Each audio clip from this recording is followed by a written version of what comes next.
Under the bright lights of the auction barn, with the smell of hay heavy in the air and the shuffle of boots echoing across the wooden floor, a horse stood trembling. His coat, once sleek, had grown dull, his ribs faintly visible beneath his skin. The crowd that had gathered wasn't here to marvel at him. They weren't here to see a champion or a prized pedigree. They were here because the horse had been labeled unwanted, a reject. He wasn't strong enough to race, not obedient enough to train, and not appealing enough to win a buyer's heart. His value had been stripped away, leaving only the whispers of dismissal among those who glanced at him. And when the auctioneer's voice rang out, his future teetered on the edge of uncertainty. What would become of a horse that no one seemed to want? The answer shocked everyone. The bidding began the way it often does in such places, with hesitation. Eyes darted around the room, waiting for someone else to make the first move. But as seconds passed, silence filled the barn. The auctioneer's rhythmic chant faltered as not a single hand lifted. Horses before him had sold for hundreds, sometimes thousands of dollars. Yet here was this living, breathing creature, and not one person was willing to offer a fair price. Some buyers smirked, others shook their heads. A few whispered to each other, noting the scars on his legs, the way his head hung low, the emptiness in his eyes. It was as if everyone had already decided he wasn't worth saving. The auctioneer, perhaps feeling a touch of pity or maybe just wanting to move things along, lowered the opening bid to $5. Still nothing. Then, down to $1. A single dollar for a horse who had once run across fields with unrestrained freedom. And at that moment, a hand finally lifted. The crowd, stirred, surprised more at the gesture than the price. Who would bother spending even $1 on what many called a hopeless case? Whispers rippled through the rows of benches. Some shrugged, convinced it was a waste. Others were quietly relieved that someone had at least taken the burden off the auction house's shoulders. The horse was sold for less than the price of a cup of coffee, his worth reduced to a coin barely noticed in a pocket. But what no one in that room could have predicted was how that one decision would change everything. It wasn't just a transaction. It was the beginning of a story that would test the limits of resilience, reveal the strength of compassion, and leave an entire community stunned. As the horse was led away, there was no applause, no congratulations, no sign of hope in the crowd's faces. To them, this was the end of the line. Horses that fail in the eyes of people rarely find redemption. Most fade quietly into obscurity, their lives cut short, their stories never told. Yet this horse, rejected and dismissed, was about to prove everyone wrong. Because the person who raised their hand didn't see a worthless animal. They didn't see brokenness or failure. They saw something no one else noticed. A flicker of spirit, a silent plea in the horse's weary eyes. A chance, worth taking. And with that single dollar, they weren't just buying a horse. They were giving him a second chance. The journey that followed was anything but easy. The horse, frail and skittish, resisted at first. He flinched at sudden movements, pulled away from human touch, and stood as though the weight of disappointment had permanently bent his spirit. Many would have given up, shrugging off the effort as too much trouble for too little reward. But this time, things were different. For the first time in his life, patience met his fear. Kindness met his mistrust. Step by step, the walls he had built began to crumble, and with every small breakthrough, a gentle nuzzle, a cautious step forward, a look that held curiosity instead of fear, the story that began with rejection started to transform.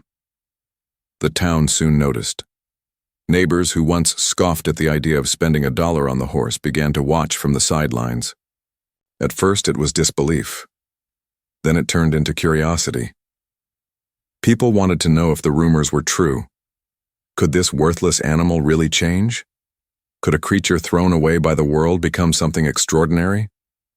And when the horse began to show signs of life, when his coat grew shinier, his muscles stronger and his eyes brighter, those whispers in the crowd turned into something else entirely. The same voices that had dismissed him began to speak of him with awe. Still, what came next left everyone more stunned than they could have imagined. because the horse's transformation didn't stop with health or beauty. There was something deeper, something hidden within him that only surfaced when given the chance. Whether it was instinct, memory, or sheer will, he began to display abilities no one had expected, skills that set him apart from the rest. The very animal who had been cast aside began to outshine those who once stood above him. People who had laughed at the thought of paying even $1 now stood speechless as the horse defied every expectation. And just when they thought they had seen it all, he went on to do something that would forever cement his story in their hearts. It all began with that moment in the auction barn, when a rejected horse stood trembling under the weight of judgment, and someone chose to see beyond the scars. That decision, made with a single raised hand and a single dollar, would ripple far beyond what anyone imagined. But what exactly happened? What did this horse go on to accomplish that left people in shock, changing the way they saw not just him but the value of life itself? That is where the real story begins. You said, "Continue from where the introduction left off and write the next 1,200 words for my story." This part should provide background and context, helping to deepen the plot and characters. Keep building suspense, but don't resolve any of the tension created in the previous section. Expand on the mystery or conflict and keep the narrative engaging with additional relevant keywords. Also, do not make any headings. Only write story in paragraphs. Also, keep the wording simple and natural tone. Also, make the script human, centric, and don't give feel of AI generated. Also, don't create violated content which can affect YouTube policy. AI sees the ellipsis as 3 dots, so it reads it as ... That's why do not use 3 or 2 dots collectively, ChatGPT said. The story of the $1 horse spread quietly at first, whispered from one person to another, until it became the kind of tale that carried weight beyond the dusty barns and country roads. But before the transformation amazed anyone, there were long days of struggle, unseen moments that tested both the horse and the one who had taken a chance on him. To understand why this story shook so many people, you need to know how it all began. The truth was, this horse had not always been dismissed. Once he was born into a world where expectations hung heavy on him, a world where value was measured in performance, obedience, and profit. From the very beginning, he had been judged not by who he was, but by what he could do. When he was young, the horse had shown signs of energy that caught attention. His frame promised strength, his spirit suggested speed, and for a short time, people believed he might be special. Trainers looked at him with the hope of shaping a champion, but reality has a way of turning quickly when profit is the only measure of worth. As months passed, his spirit began to work against him. He was stubborn, too wild for the rigid commands shouted at him, too nervous when pushed too hard. Every time he resisted, hands grew harsher, ropes pulled tighter, and patience thinned. What started as potential slowly turned into disappointment. The same people who once praised his build began shaking their heads. To them, he was wasted time. He was moved from one owner to another, each convinced they could make him fit their mold. But with every change, he grew more withdrawn. His once bright eyes dulled as he learned what it meant to be treated as a problem instead of a partner. And as the years passed, his value in the marketplace dropped lower and lower until he ended up at that auction, thin and defeated, waiting to be discarded. By the time that single hand lifted to claim him for $1, his life had already been marked by rejection and neglect. The person who bought him wasn't wealthy, nor were they looking for a prize horse. They didn't step into that barn with the dream of winning competitions or showing off a rare find. They were there for something else entirely, though even they might not have understood it in that moment. What they carried was a belief that sometimes the world overlooks treasures hidden beneath scars. That belief became the foundation of the journey that followed, though no one around them could see it yet. The first days after the auction were filled with silence. The horse refused to trust, standing stiff whenever a hand reached toward him. He ate sparingly, drank reluctantly, and flinched at the smallest noise. His new surroundings were simple: a small pasture, a worn stable, nothing grand or polished. But they were safe. For the first time, there were no harsh commands, no whips, no force. The person who had bought him didn't rush. They sat quietly near the fence, letting him watch from a distance, letting him realize there was no threat. Days turned into weeks, and slowly, almost imperceptibly, the horse began to soften. It was not a transformation that came overnight. It was one that came in tiny steps, each one carrying the weight of his past but also the possibility of a different future. What the neighbors saw, however, was something else. They saw a horse too thin, too worn out, too wild to be worth the effort. They whispered that it was only a matter of time before he hurt someone or was abandoned again. More than once, people stopped to offer their opinions, warning that this horse would never change, that spending even $1 on him was too much. Their voices were filled with doubt, sometimes even mockery. But the person who had taken him in didn't argue. They simply carried on, quietly determined, even as the horse's mistrust loomed like a shadow. There were setbacks, times when the horse pulled away violently, nearly breaking ropes, times when fear pushed him into panicked kicks or bolts that left sweat streaking his sides. Each setback could have been the end. Many would have walked away, convinced the animal was too damaged to be saved. But here, in this quiet corner of the world, the choice was made again and again to stay, to keep trying, to see something more in him. That choice would soon reveal something no one expected. As months passed, the horse began to regain weight. His coat grew shinier, muscles firmed beneath his skin, and the lifeless slump in his posture lifted little by little. His eyes, once dulled by defeat, started to show flickers of curiosity. But with this growth came mystery. There were moments when he moved with startling grace, a fluid power that hinted at hidden ability. It was in the way he galloped across the pasture, his hooves pounding with rhythm, his mane flying like a banner of freedom. Observers couldn't deny it. There was something in him that set him apart.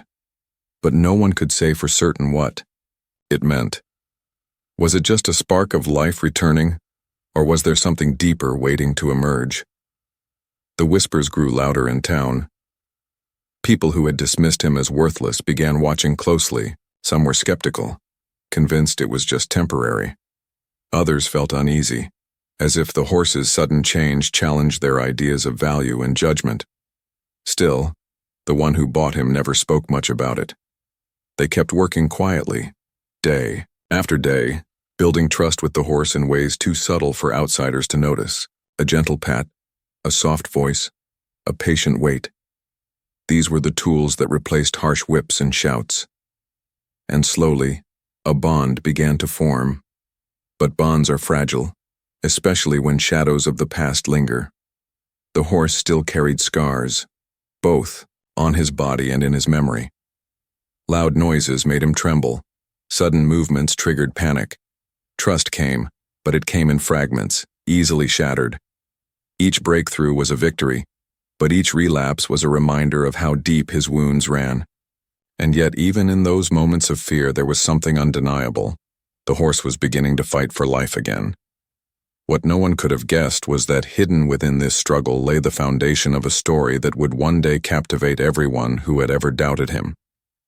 His movements, his instincts, his quiet determination, they weren't just signs of healing.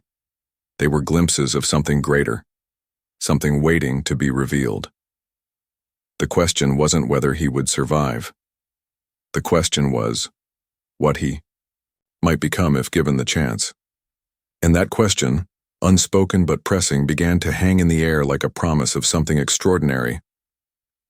By now, the horse was no longer just an animal in the pasture. He had become a mystery, a source of speculation, even a symbol to some. People who had once mocked the purchase now found themselves asking questions they didn't expect. What if he was more than they thought? What if his story wasn't about failure at all, but about resilience, strength, and redemption? The answers weren't clear yet, but one thing was certain. This was not the end of the story. It was only the beginning of a transformation that would leave everyone stunned.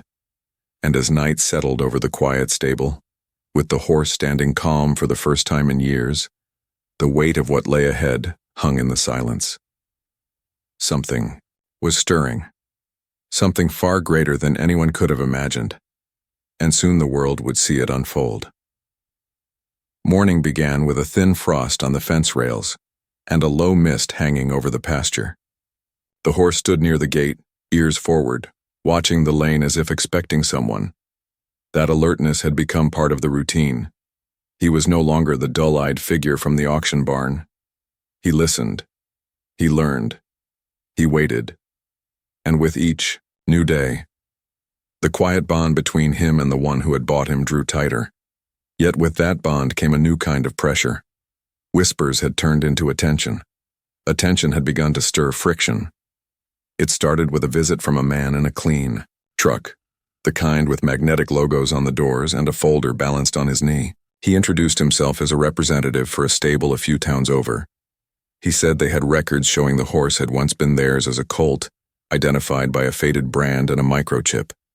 He smiled in a way that did not reach his eyes and claimed they just wanted to check on the animal's well-being. The words sounded kind. The tone was not. He asked to scan the horse. He asked to see papers. He asked to know how much had been paid. When he heard the price, his eyebrows rose. $1. He nodded, closed his folder, and left a business card with a neat phone number. That night, the number sat on the kitchen table, catching the light from the overhead bulb, a small rectangle carrying a heavy threat. Word spread faster after that. Some said the original stable wanted the horse back to avoid embarrassment. Others said there was a legal tangle and that no one could own a chipped horse without approval.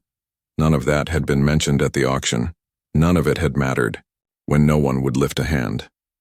Now that the horse looked strong and moved with a grace that turned heads, people who had once ignored him wanted to claim a piece of his future. The person who had bought him for $1 could feel the ground shifting underfoot. The rescue felt less simple. Training felt less private. The air itself felt charged, as if a storm was crawling into the valley. The horse sensed it too. He went back to pacing the fence at dusk. He startled at the crunch of tires on gravel.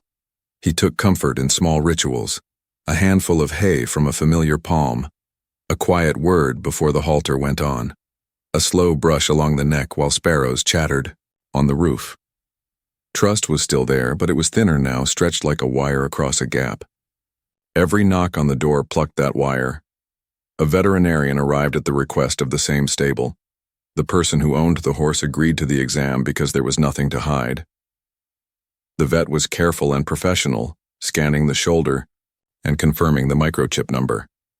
The result matched a registry that traced back to an old racing program with a glossy brochure and sharp promises.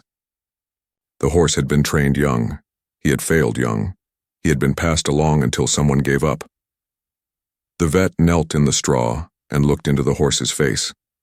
He did not speak for a long time, just kept one hand on the horse's cheek, feeling the breath against his wrist. When he finally stood, he left a note in the file. Fit for light work. Requires patient handling. Signs of trauma. The words were clinical, but the tone carried a plea. Handle with care. The next week, the first camera showed up. A local blogger, then a regional outlet that loved heartfelt stories. A rejected horse saved for $1 made for good headlines. The horse rescue angle, the animal welfare message, the second chance theme, the auction barn setting. Pictures were taken against the light so that the horse looked like a silhouette turning toward hope. The owner agreed to one interview, then a second, then regretted both. Attention brought praise. It also brought scrutiny. People asked why the training was not faster, why the horse was not already competing, why a donation page had not been created or why it had. Even kindness could feel like pressure when a living creature was expected to perform a miracle on a timeline. Meanwhile, the man from the clean truck returned, this time with a letter. The letter used phrases like rightful interest and chain of custody. It suggested that if the horse showed exceptional ability, there could be opportunities at the old stable. The word opportunity landed like a stone. Opportunity for whom? The person who had paid $1 and given months of patient rescue work. The horse who had learned that gentle hands meant safety. Or the program that had once measured him only by speed and obedience. The letter did not say, it did not have to. Neighbors chose sides. Some believed the old stable had a claim. Others believed a sale was a sale. A few argued that the horse was better off at a proper facility with a training team. A few reminded them that a proper facility had already failed him. The town feed store became a place of debate. Over scoops of pellets and halters in plastic bags, people traded theories about the legalities of auction purchases and microchips. Rescue advocates reminded everyone that what matters is the life in front of you, not the reputation of a brand on a brochure. Others shook their heads and said real life is messier than slogans. While the town argued, the horse changed again. He began to show a strange sensitivity to certain cues, the kind that suggested he had once been taught patterns most horses never learn. If a pole lay on the ground, he stepped over it and paused as if waiting for a signal. If someone clucked, twice he would collect himself and raise through the withers as though anticipating a move. On windy days, he tilted his head to listen, then shifted his weight backward and forward with a rhythm that looked like schooling. None of this had been asked of him. It just surfaced like memories breaking through the water. Those glimpses of training brought another shift. A riding club from the county fair circuit invited the horse to a low-stress exhibition with no scoring and no crowd pressure. They promised a quiet ring, a soft start, a chance to learn again without fear. The owner did not say yes. The owner did not say no. Each evening the horse trotted circles in the pasture, balancing himself with a natural cadence that suggested potential, and each evening the owner leaned on the fence and weighed the risks. If he stepped back into that world and froze in panic, the old stable would say, "We told you so." If he surprised everyone again, the calls and letters would multiply. A new subplot took root when a young volunteer from a nearby equine therapy center asked if she could help with groundwork. She had a gentle way and a kind patience. She did not demand tricks or quick results. Together, she and the owner worked the horse in a rope halter, teaching him to yield his hips and shoulders, to lower his head when asked, to walk with a slack line. The horse began to relax into the work. The volunteer noticed he responded strongly to quiet breathing and a steady rhythm. She taught the owner to mirror that rhythm to steady him when nerves rose. After the sessions, she would sit on the fence and tell stories about students at the therapy center who found courage by brushing a horse. The owner listened and thought about the power of rescue and second chances. That gentler path did not stop the escalation. The old stable posted online about responsible ownership and proper training environments. They did not name the horse. They did not need to. The comments filled with speculation. Some cheered for the rescue. Some demanded the horse be moved to professionals. A few took the fight further, sending messages that dripped with blame. The owner stopped reading after midnight one night when the messages felt like a swarm.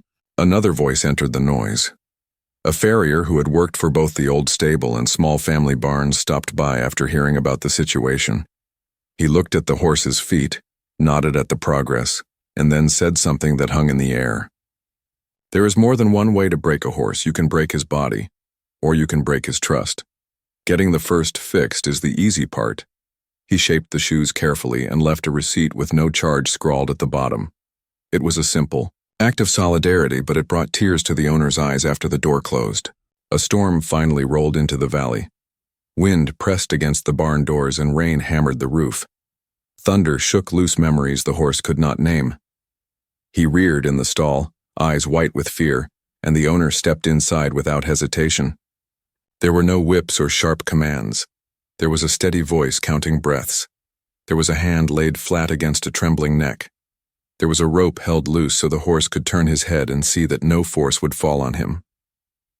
The storm moved across the fields and left behind a broken branch, a clogged ditch, and a deeper bond that no camera could capture. In the morning, the horse stood quiet again, eyes soft, lower lip loose. The exhibition date from the riding club approached. The owner still had not answered.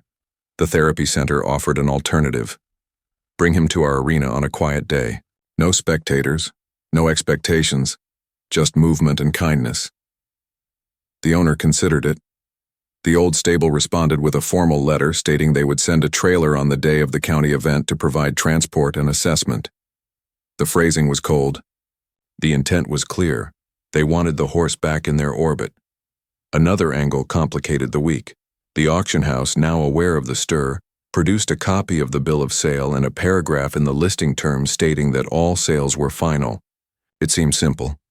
Yet another clause referenced livestock identification and prior claims that could supersede a sale if misrepresentation occurred. Had there been misrepresentation? The old stable said yes. The auctioneer said no. The owner was caught between pages of legal language, while a living being nudged for hay at the gate and flicked his ears toward the sound of a familiar voice. To make matters worse, a neighbor with a tidy arena and a glossy social media page asked to feature the horse in a series about training methods. He offered gentle exposure. He also offered numbers and reach. That offer came with its own pressure. Attention had already added weight to the horse's life. More of it could crush him. The owner thanked the neighbor and said maybe later. The neighbor smiled and said the window would not stay open forever. On a clear morning after the storm, the therapy center visit finally happened. The arena was empty except for a row of cones and a single raised pole. The volunteer led the horse in, then handed the rope to the owner and stepped back. The horse looked at the pole. He did not rush, did not balk. He breathed. He lowered his head. He lifted each hoof and placed it with care, then stopped in the center and waited. The owner whispered a cue, something soft and unsure, and the horse shifted his weight and moved with a float that made everyone hold their breath. It was not a trick. It was not a show. It was quiet power shaped by trust. From the doorway, the director of the therapy center watched with a thoughtful look. After the session, she approached the owner with a proposal. Not a performance, not a competition, a program. They wanted to pilot a series for people who had lost confidence, pairing them with a horse who understood fear and patience. They wanted this horse as the heart of it. The owner looked at the horse, at the rope slack in the hand, at the soft eye that now met their gaze. The idea felt right. It also felt like a line drawn in the sand. If the horse became a symbol of healing, the claim from the racing world would look hollow. It could also provoke them. The following day, another letter arrived. This one carried a different tone. It included a formal request to present the horse for evaluation under their trainer, along with a non-binding agreement to consider a shared arrangement if exceptional talent was confirmed. The words exceptional talent felt like a hook. The owner set the letter aside and walked to the pasture. The horse came when called, ears pricked, stepping carefully through the dewy grass. The owner rubbed his neck and felt the steady pulse of a living promise. News of the therapy center pilot leaked through the small-town grapevine. Supporters rallied. The old stable posted that they were always in favor of programs that benefited communities and horses, which read like approval and warning at the same time. The county fair committee, sensing an opportunity, offered a special ring slot where the horse could demonstrate groundwork to inspire youth riders. The owner's phone vibrated with messages while hay dust drifted in the late light. Night came with a thin moon. The owner sat on the back step staring at the hills. In the barn, the horse shifted in the straw and blew softly. The choice ahead felt forked and steep. Accept the evaluation and risk losing the quiet progress that had been earned inch by inch. Refuse and face a legal fight that could drain the small savings that kept the pasture green and the tack mended. Choose the fair and invite noisy eyes. Choose the therapy program and draw a line that others might try to erase. Morning would bring a decision. The man with the clean truck had promised to stop by before noon with a trainer for the evaluation. The therapy center had set aside the afternoon for a second session with the cones and pole. The riding club kept a place open at the exhibition just in case. The county fair wanted an answer by sunset. The horse grazed under a sky turning pink, unaware of letters and posts and plans, but keenly aware of the person walking toward him with the halter in a hand that trembled. He lifted his head and watched. He took one step forward, then another. Somewhere behind the hedgerow, an engine turned onto the lane. A dust plume rose above the fence line. In the other direction, a small white van from the therapy center rounded the curve and slowed as it reached the gate. Across the field, the neighbor with the tidy arena leaned on his fence, camera hanging at his side, waiting to see which way the wind would blow. The horse flicked an ear toward the engine, then toward the van, then back to the steady heartbeat of the person in front of him. He breathed out and stepped closer until his nose touched the halter. The owner slipped the rope over his neck and stood still, listening to the approach of two vehicles that carried two futures. The gate latch clicked. The gravel popped under tires. Voices called out polite greetings with very different expectations hidden underneath. No choice had been made. Not yet. The only sound was the soft rustle of grass as the horse shifted his weight and the faint tremble in the rope that connected him to the one who had paid $1 to change his fate. The next move would decide which world he stepped into, and all at once the pasture felt like a stage, the fence like a border, the air itself like a held breath waiting to see which hand would reach first. The morning sun had barely lifted above the ridge when the sound of engines echoed down the lane. One came from the east, steady and low, the truck that belonged to the stable's representative. The other rolled in from the west, the white van carrying the therapy center team. Gravel crunched beneath both sets of tires, and for a moment it felt like two worlds colliding at the gate. The horse stood between them, head high, ears flicking back and forth, sensing the weight of the moment. The owner held the rope, heart racing, caught in the middle of choices that could not exist together. The man in the clean truck stepped out first, adjusting his pressed shirt, his polished shoes sinking slightly into the dirt. He carried a clipboard and a calm authority that masked impatience. Beside him, a trainer emerged, tall, silent, with a coiled lunge line hanging from one hand. Their eyes scanned the horse with clinical sharpness, as if already measuring muscle and movement, as if already imagining him under saddle again. Their greetings were polite, but beneath the surface was a claim, unspoken yet heavy. They looked at the horse not as a rescued life but as a product they once discarded, now shining brighter than expected. The therapy van's doors slid open, and two young volunteers hopped out, followed by the director. Their steps were softer, their voices lighter. They carried cones, poles, and a small crate of supplies. Nothing impressive or commanding, just simple tools for trust work. They smiled at the horse with genuine warmth, but their presence carried its own pressure. They were here to prove that healing was possible, that the horse's future could mean something more than competition or profit. Their eyes turned to the owner with encouragement, but also with expectation. This was a moment for a choice, and everyone knew it. The air grew tense. Neighbors leaned on fence posts nearby, drawn by curiosity and gossip. The man with the tidy arena lingered with his camera, pretending not to record while adjusting his lens.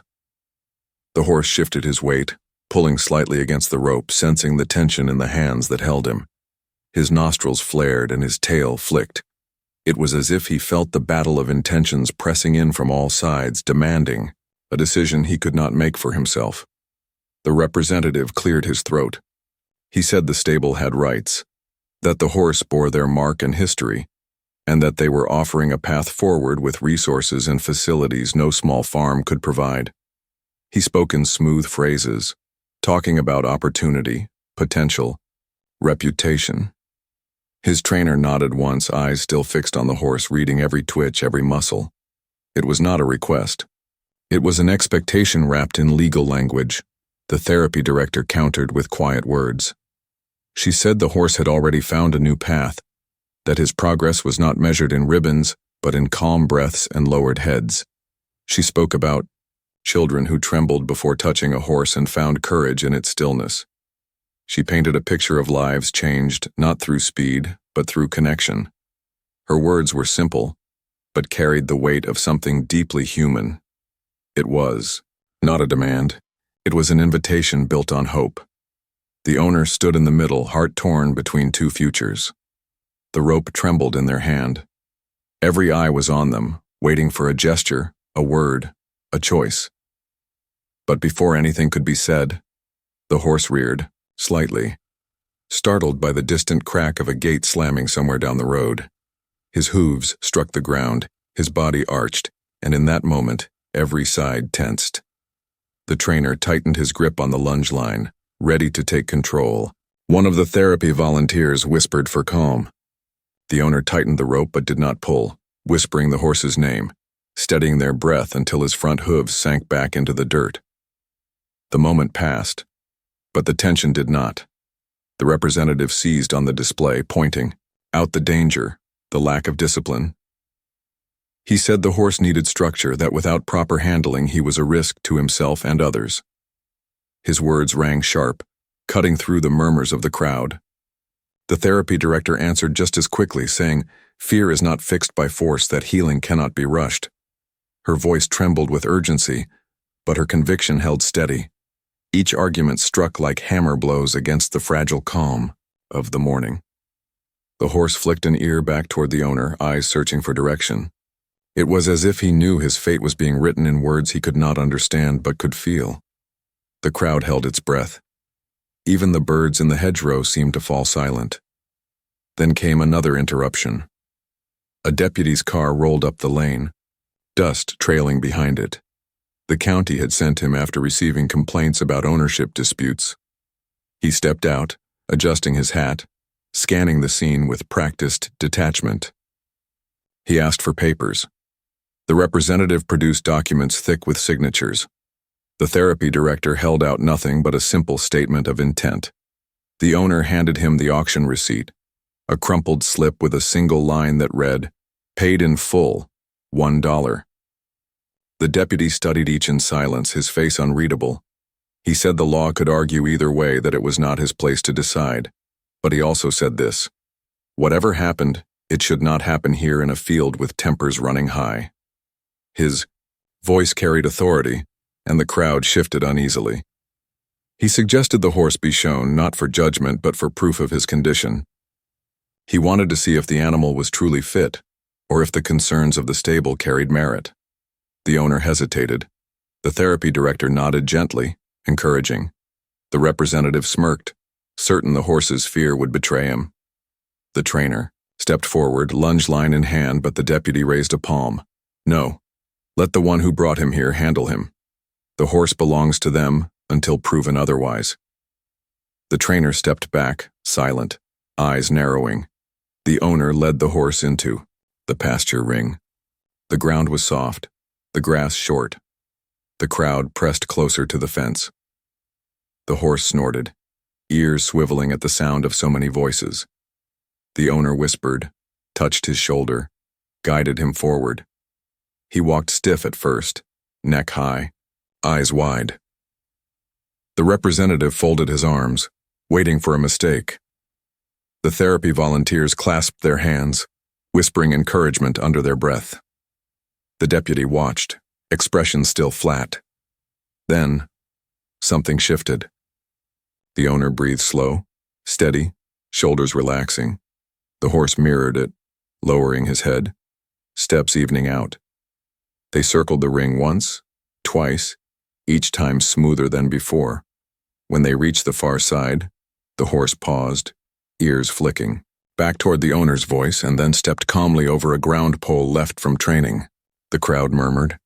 The deputy's eyes flicked to the representative, whose smirk faltered. The therapy director smiled faintly, but said nothing. The trainer's jaw tightened. He could see it too. The bond, the quiet control. It was not flashy, not polished, but it was real. The horse was not broken, he was learning, trusting. That trust was something no lunge line could force. But just as calm began to take root, another crack split the air. A branch snapping in the wind at the edge of the property. The horse startled, muscles bunching, eyes flashing. He spun, hooves striking the ground, rope snapping tight in the owner's hands. The crowd gasped. The representative seized the moment, shouting that this was proof that the horse was unsafe. The therapy director called for patience, her voice nearly drowned by the noise.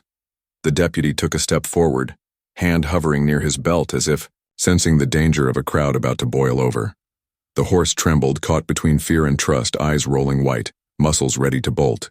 The rope burned against the owner's palm, but they held on, steady, voice low, repeating his name again and again. The world seemed to narrow into that single rope, that fragile connection, while voices clashed around them like thunder.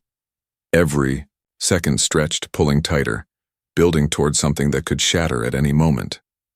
The man with the camera raised his lens, capturing the sweat, the strain, the desperate balance between chaos and calm. The neighbors pressed closer, whispers rising into shouts. The representative barked orders that were ignored. The therapy team begged for quiet. The deputy called for space, for order, but no one stepped back. The field felt smaller, the air heavier, the moment unbearable. The horse reared again, front, legs striking the air, rope pulling hard enough to wrench the owner's shoulder. Gasps rippled through the crowd. The trainer moved as if to intervene, but the deputy blocked him. The owner held firm, voice steady despite the pain, refusing to let go. The horse hung there in the air, caught between fear and faith, between the pull of his past and the hope of his future. And in that suspended moment, just before the outcome could tip one way or another, silence fell, every voice hushed, every breath caught. The horse's hooves hovered, his body arched, his fate hanging in the balance as if the entire world leaned forward, waiting for the next heartbeat to decide everything. The horse's hooves struck the earth with a heavy thud, and for a breathless moment no one moved. Dust curled up around him, hanging in the still air. The rope tightened, then loosened as the owner steadied their grip, their voice cutting through the silence with calm and steady words. The horse's chest heaved, but instead of bolting, he leaned his head forward, searching for the sound he knew. His trembling slowed, his ears tipped back toward the one voice he trusted most. The crowd, still frozen, let out a collective exhale. The deputy lowered his hand from his belt, his eyes softening as he realized the storm had passed. The therapy director stepped forward but stopped when she saw the horse had already begun to calm. Even the trainer, once poised to take control, paused with the lunge line hanging slack in his hand. The representative shifted uncomfortably, his polished words faltering in his throat as the scene unfolded in front of him. What had just happened could not be explained away with documents or ownership claims. It was not about rights on paper, but about trust, patience, and connection, forged through time. The horse lowered his head fully now, pressing his nose against the owner's chest, breathing deep as though grounding himself. The rope dangled loose, no tension left. A hush swept through the crowd, not of fear this time, but of recognition. They had just witnessed something that did not belong to contracts or barns or programs. They had seen loyalty. They had seen a bond no one else could claim. The deputy cleared his throat and said plainly that the horse was fit, that he was not dangerous, that he was under careful and capable handling. His words were final. He told the stable representative that if they wished to pursue ownership, it would have to be through proper channels, not through intimidation or public display. But he added something more, something that carried weight. He said he had seen plenty of disputes in his years, and rarely had he seen an animal choose so clearly where he belonged. That, he said, was proof enough for him. The representative bristled, but the words struck deep. He glanced once more at the horse, then at the owner, then folded his papers back into his folder. His trainer said nothing, only shook his head as though realizing the fight was already lost. Without another word, they returned to the truck. The engine roared and the vehicle rolled down the lane, leaving behind only the trail of dust and a tension that slowly dissolved into relief. The therapy team stepped forward then, their smiles breaking through the fading storm. The director laid a gentle hand on the owner's arm and said this was exactly why they had believed the horse could inspire healing. They invited the pair to bring him regularly to the center, where others could find courage in his story, where his journey could help those who had lost faith in themselves. The owner looked at the horse, still pressed close, and felt the answer rise before words could even form. Yes, that was where his future belonged, not under the weight of competition, not as a symbol of profit, but as a companion who gave strength to those who needed it most. The man with the camera lowered his lens, no longer hiding what he had recorded. For once, he did not angle for likes or views. He simply nodded and said people needed to see the truth of this moment. The owner did not argue. This was a story worth telling, but not because it was sensational. It mattered because it showed that rejection does not define worth, that a life thrown aside could rise again with the right care. The following weeks brought change. The therapy program began slowly, with quiet sessions where the horse walked, beside children learning to trust again. He stood steady as nervous hands brushed his coat, as trembling voices whispered to him, as cautious steps grew stronger. His patience became his gift, his calm presence a balm for those who carried their own scars. The owner watched, often with tears in their eyes as the horse who had once been abandoned now gave back more than anyone thought possible. The community, once divided, found common ground in the sight of the horse walking steady alongside children and adults who carried heavy burdens. Even neighbors who had argued at the feed store softened. They saw that the horse was not just an animal caught in a dispute, but a symbol of second chances, of resilience, of kindness. The county fair committee shifted too, offering not a performance slot, but a platform for the therapy program to share. Its message: no ribbons, no scores, just a story about hope that touched more hearts than any competition ever could. The old stable never returned. Perhaps they realized their claim had no ground, or perhaps they recognized that reclaiming the horse would only bring more shame than success. Their silence was victory enough. The auction house posted a note on their board about the importance of responsibility, about the weight behind every bid, no matter how small. It was not much, but it mattered. The owner often thought back to that first day at the auction barn, the day when no one else had raised a hand. They remembered the whispers, the dismissive glances, the way the horse had stood forgotten in the corner. A single dollar had changed everything, but not because of its value. It had been a choice, a decision to see worth where others saw failure. That choice had reshaped not only the horse's life, but the lives of everyone touched by him. Seasons turned, and the pasture grew green again. The horse moved with strength now, his coat shining, his eyes bright. He no longer paced the fence with worry. He waited calmly, ears forward, ready for whatever came next. Children laughed in the therapy ring. Volunteers shared stories, and the owner walked beside him, still holding the rope but knowing it was no longer a tether.